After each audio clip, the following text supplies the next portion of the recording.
first big story, I think, of the first week of the Tour de France is the Jumbo-Visma team. They have been just incredible. They won the first two stages, a sprint with a surprise victory by Mike Tunison, and then they rolled the team time trial, a huge margin over second place. Lawson, you've done a lot of work on time trials and team time trials this year. You kicked off your season with a team time trial victory in Colombia. Is that right, Colombia? That's right, yeah. Yeah, could you tell me about what World Tour teams are doing these days to prepare for a team time trial? Yeah, I mean, I think it's been incredible to see Jumbo-Visma's domination of this year's tour. Definitely been the revelation of the first week. But a lot of work behind the scenes goes into the success that they have on the road races and also the team time trials. The team time trial is such a special discipline in the sport where you have to truly have at the tour 8 guys on the same page. But it also goes way beyond that too. You have to have 30 staff behind the scenes that have everything dialed each and every step of the way for the entire team. The work really starts years before, finding the proper equipment, fine-tuning the equipment, finding the right group of guys, getting the guys in the correct position to maximize speed over the course of the team time trials. And also, when you're going to the day of, getting everyone on the same page with warming up and reconning the course and mentally preparing everyone on that team for war. Because that's really what a team time trial is about, getting the mental aspect and know you're going to suffer and pushing yourself harder than you could otherwise. What is the effort like in a team time trial for just a rider in the line? Yeah, I mean, it's beautiful chaos. You have 8 guys that are truly on the limit. It's 27K or something, or maybe it was more of a 20-minute effort. And for those 20 minutes, all those guys are 100% pegged.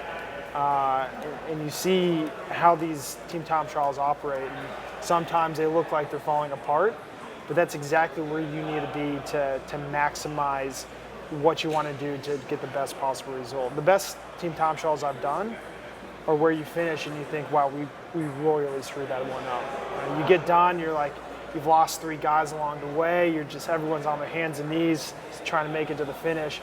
Next thing you know, you set the fastest time, or you finish in the top 3, and things kind of actually turn out a bit better than you expected.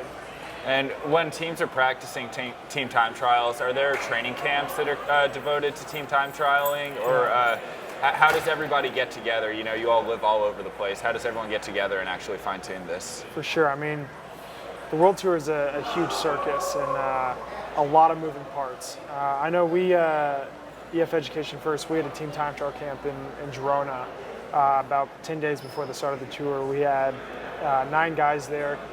There were going to be 2 of us that weren't selected, and another one was off racing at national championships. But we were just trying to, get used to riding at race pace on our proper equipment, because you just don't get to do that very often, and it's hard to get each and every guy on the same page. But we were also there, testing out some equipment. We pre-rode with 62 chain rings, which is kind of the first for all of us. The peloton, the equipment, everything's just getting faster and faster. And where 7 years ago, you could get by with the 54, 55. It just isn't going to cut it anymore. We're racing at 60K an hour, or averaging close to that. So all of a sudden, you have to start looking for each little advantage that you can just grab and kind of take into yourself and for the team to use to just push yourself just that little bit more. Because when you look at this year's tour team time trial, outside of Jumbo-Visma, there was 6 teams within 10 seconds. The margins are so close, and so each little fine-tuning detail that you can find can end up making a big difference. That would have been a sight in Girona, just watching 9 pink Argyle guys just flying down at 60K an hour on open roads. It's crazy. I mean, it is a circus. We had the 9 riders. We had 3 team cars, one in front of us by about a minute, making sure just to call out anything in the road, cars, whatever.